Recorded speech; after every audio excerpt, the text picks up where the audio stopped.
News చూస్తున్నాం. తెలంగాణలో కాంగ్రెస్ కు బిగ్ షాక్ తగిలింది. పార్టీకి జీవన్ రెడ్డి రాజీనామా చేయబోతున్నట్లుగా తెలుస్తోంది. ఈ నెల 25న రాజీనామా చేస్తారని, ఆ తర్వాత బీఆర్ఎస్లో చేరే అవకాశం ఉందని కూడా చర్చ జరుగుతోంది. కొంతకాలంగా పార్టీలో జీవన్ రెడ్డి అసంతృప్తిగా ఉంటూ వస్తున్నారు. ఈ నేపథ్యంలో ఎమ్మెల్యే సంజయ్కు ఎక్కువ ప్రాధాన్యత ఇవ్వడంపై ఆయన మరింత అసంతృప్తి వ్యక్తం చేశారట. బీఆర్ఎస్లోకి వెళ్తారంటూ పెద్ద ఎత్తున చర్చ జరుగుతున్నటువంటి పరిస్థితి ఇప్పుడు మనం చూస్తున్నాం. ఇప్పటికే కేసీఆర్ కేటీఆర్తో కూడా ఇప్పటికే టచ్లోకి వెళ్ళారని, డిస్కషన్స్ జరిగాయంటూ కూడా కొన్ని వార్తలు చక్కర్లు కొడుతూ వస్తున్నాయి. సన్నిహితులతో కూడా ఇప్పటికే చర్చించారని, చర్చించిన తర్వాత రాజీనామా చేసే ఛాన్స్ ఉన్నట్లుగా కనపడుతుంది. సుదీర్ఘ కాలం పాటు కాంగ్రెస్లో చాలా లాయల్ మెంబర్గా ఆయన కాంగ్రెస్ పార్టీకి వెన్నుదన్నుగా నిలిచారు.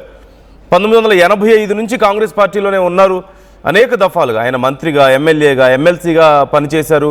అయితే 2023 ఎన్నికల్లో జగిత్యాల నుంచి జీవన్ రెడ్డి బరిలోకి దిగారు.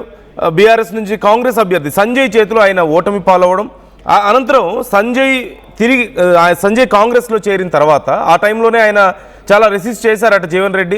కానీ సంజయ్ని తీసుకోవడం, మొన్న జరిగినటువంటి మున్సిపల్ ఎన్నికల్లో కూడా సంజయ్ వర్గానికే ఎక్కువ ప్రాధాన్యత కాంగ్రెస్ పార్టీ ఇచ్చిందని, ఇక వరుసగా ఆయనకి కొంత తక్కువ ప్రయారిటీ ఇస్తున్నారన్నటువంటి అభిప్రాయం, అవమానాలు జరుగుతున్నాయన్నటువంటి అభిప్రాయంతో మొన్న మధ్య కొన్ని రోజుల క్రితం, ఒక వారం క్రితం సుమారుగా ఆయన డిస్కస్ చేశారని, ఆయన సన్నిహితులతో ఇక కాంగ్రెస్ పార్టీలో ఈ అవమానాలని భరించలేను, ఇంత తక్కువ ప్రయారిటీని నేను భరించలేకపోతున్నాను, ఇంత సుదీర్ఘకాలం పాటు ఇంత సీనియర్ నాయకుడిని అయి ఉండి అంటూ ఆయన ఆవేదన వ్యక్తం చేశారని, ఆయనకి బాగా లాయల్గా ఉండే కొంతమంది కీలక నాయకులతో మాట్లాడారని, అతి త్వరలో ఇప్పటికే బీఆర్ఎస్ ముఖ్య నాయకులతో కేటీఆర్తో ఆయన టచ్లోకి వెళ్ళారని, కేటీఆర్తో కూడా డిస్కషన్స్ అయ్యాయని కన్ఫర్మ్ అయినట్లుగా కూడా కొన్ని వార్తలు చక్కెలు కొట్టడాన్ని మనం చూస్తున్నాం.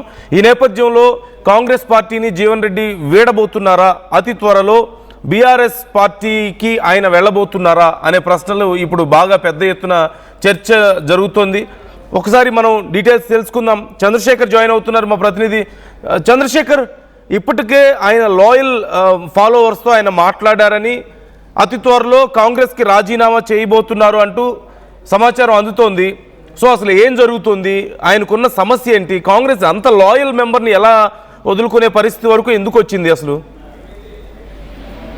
నందు, సీనియర్ కాంగ్రెస్ నేత గత కొంతకాలం నుంచి తీవ్ర అసంతృప్తితో ఉన్నారు. తీవ్ర అసంతృప్తితో ఉన్నటువంటి నేపథ్యంలో తాజాగా మొన్న సైతం 2 రోజుల క్రితం మీడియాతో మాట్లాడారు. మరి నిన్న కూడా మీడియాతో మాట్లాడడం జరిగింది. తీవ్ర అసంతృప్తి వ్యక్తం చేస్తున్నారు. కాంగ్రెస్ పార్టీలో తాను ఇమడలేకపోతున్నాను, సెల్ఫ్ రెస్పెక్ట్ అనేది లేకుండా పోయింది, ఆత్మసంతృప్తి ఆత్మస్థైర్యం లేని కాడ, నాకు ఈ గౌరవం లేని దగ్గర ఆ పార్టీని పట్టుకొని ఉంటే ఎంత లేకపోతే ఎంత అనేటువంటి ధోరణితో ఆయన మాట్లాడడం జరిగింది. ప్రధానమైనటువంటి కారణము Jagtial MLA doctor Sanjay Kumar BRS నుంచి విజయం సాధించిన తర్వాత కాంగ్రెస్ పార్టీలో చేరిపోయారు. ఆ తర్వాత నా కాన్సెంట్ లేకుండానే నా జగిత్యాల నియోజకవర్గంలో కాంగ్రెస్ పార్టీ కష్టకాలం ఉన్నటువంటి నేపథ్యంలో నేను ఇక్కడ చేయడం జరిగింది. దీనిలో భాగంగా అనేక అవమానాలు ఎదుర్కోవాల్సి వస్తుంది అని చెప్పి తీవ్ర అసంతృప్తి, ఆగ్రహం వ్యక్తం చేయడం జరిగింది. గతంలో మంత్రి శ్రీధర్ బాబు, బట్టి, అలాగే తన యొక్క సన్నిహితుడైనటువంటి అడ్లూరి రాష్ట్రం కుమార్ అందరు కలిసి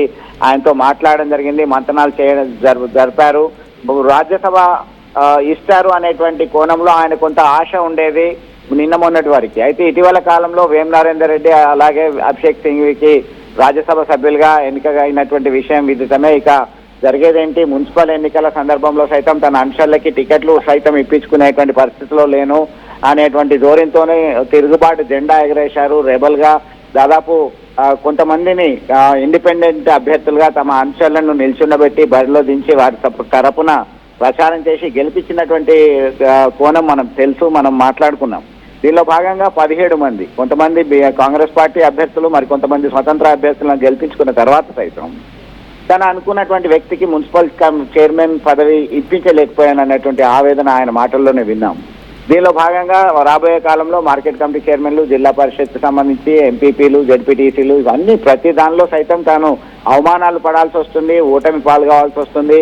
ప్రతి దగ్గర నేను ఇది భరించలేకపోతున్నా, నిన్న మొన్నటి వారికి ఉన్నటువంటి పరిస్థితి వేరు, ఇప్పుడు ఉన్నటువంటి పరిస్థితి వేరు అనేటువంటి కోణంలో నేను పార్టీలో ఎట్టి పరిస్థితిలో ఉన్నాను, రేపో మాపో రాజీనామా చేసే అవకాశాలు ఉన్నాయని సన్నిహితుల దగ్గర గత పక్షం రోజుల నుంచి ఆయన తన యొక్క అసంతృప్తి వెలగక్కుతున్నాడు. దీనిలో భాగంగా తీవ్రమైనటువంటి చర్చలు జరుపుతున్నాడు. మొత్తం మీద ఉగాది తర్వాత ఆయన కీలకమైనటువంటి ప్రకటన ఇస్తాడు. భారతీయ జనతా పార్టీకి వెళ్ళాలా, బీఆర్ఎస్కి వెళ్ళాలా అనేటువంటి కోణంలో సైతం మంతనాలు జరుపుతున్నారు. బీఆర్ఎస్ వైపు మొగ్గు చూపితే బాగుంటుంది అనేటువంటి ఇండికేషన్ వచ్చినట్టుగా మనకు అందుతున్నటువంటి సమాచారం. దీనిలో భాగంగా ఖచ్చితంగా ఆయన కాంగ్రెస్ పార్టీలో ఇమిడే పరిస్థితి అయితే కనబడట్లేదు నందు. అంటే కాంగ్రెస్ పార్టీ అధిష్టానం మరి ఈ విషయం మీద ఫోకస్ చేసిందా? ఏం చర్చ జరిగింది? అంటే ఆయనతో కీలక నాయకులు కొన్ని సందర్భాల్లో మాట్లాడారంటూ కూడా తెలుస్తుంది. మరి ఎందుకని ఈ విషయాల్లో ఆయన్ని కాంప్రమైజ్ చేయలేకపోయారు? మీరు అన్నట్టుగా నందు, మున్సిపల్ ఎన్నికల సందర్భంలో ఒక గందరగోళ పరిస్థితి వచ్చింది. కాంగ్రెస్ పార్టీకి సంబంధించి 50 మున్సిపల్ స్థానాలు ఉన్నప్పుడు దీనికి సంబంధించి 2 వర్గాలు, ఒకవైపు డాక్టర్ సంజయ్ కుమార్ ఎమ్మెల్యే వర్గము, అలాగే జీవన్ రెడ్డి వర్గంగా విడిపోయారు. వారికి 18 స్థానాలు అక్కడ ఉన్నాయి, 17 స్థానాలు ఇవి ఉన్నాయి జీవన్ రెడ్డి వర్గానికి సంబంధించి. ఇద్దరు కలిస్తేనే కైవసం చేసుకునేటువంటి అవకాశం ఉంది. దీంతో బట్టి విక్రమార్క ఇతరుల మంత్రులతో ఈయన మంతనాలు జరిపారు జీవన్ రెడ్డి. అలాగే ఆయన నేరుగా ముఖ్యమంత్రితో పాటు ఇతర సీనియర్ నేతలని డాక్టర్ సంజయ్ కుమార్ కలిసి ఆయనతో మంతనాలు జరపడం జరిగింది. దీనిలో భాగంగా క్లియర్ కట్ ఇండికేషన్ ముఖ్యమంత్రి రేవంత్ రెడ్డి డాక్టర్ సంజయ్ కుమార్కి ఇచ్చినట్టుగా సమాచారం అందింది. మీరు మీ పని చేసుకొని వెళ్ళండి, మీకు నేను అండగా ఉంటాను, ఏ ఇబ్బంది లేకుండా చూసుకుంటాను అనేటువంటి కోణంలో ఇప్పుడు ప్రస్తుతం ఉన్నటువంటి ఎమ్మెల్యే డాక్టర్ సంజయ్ కుమార్కి ఇచ్చినటువంటి నేపథ్యం. ప్రతిసారి ఆయన తనంత తాను స్వయంగా బీఆర్ఎస్ ఎమ్మెల్యేని నేను కాంగ్రెస్ పార్టీతో పనిచేస్తున్నానని చెప్తున్నటువంటి వ్యక్తికి కాంగ్రెస్ పార్టీలో అధిక ప్రాధాన్యత ఎందుకు ఇవ్వాల్సి వస్తున్నది? మొదటి నుంచి కాంగ్రెస్ పార్టీ కష్టకాలంలో ఉన్నప్పుడు ఇందిరాగాంధీ, రాజీవ్ గాంధీ హయాం నుంచి నేను పార్టీకి లాయల్గా ఉన్నటువంటి వ్యక్తిని. నేను కాంగ్రెస్ పార్టీలో అత్యంత కీలకమైనటువంటి పదవులు, క్లిష్టమైనటువంటి సమయంలో అనేక ఒడిదుడుకులను ఎదుర్కొని వచ్చాను.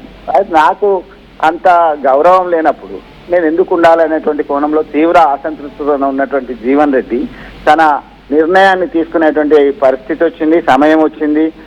ఇప్పుడు కాకుండా ఎప్పుడు కాదు, ఆల్రెడీ 75 సంవత్సరాల 70 ఇయర్స్ పైన ఉంది ఏజ్. ఇప్పుడు కాకపోతే ఎప్పుడు కాదు అనేటువంటి కోణంలో సైతం మంతనాలు జరిపినట్టుగా సమాచారం అందుతుంది. గత కొంతకాలం నుంచి అయితే ఆయన దగ్గర ఆన్సర్లతోని మంతనాలు జరుపుతూనే ఉన్నారు.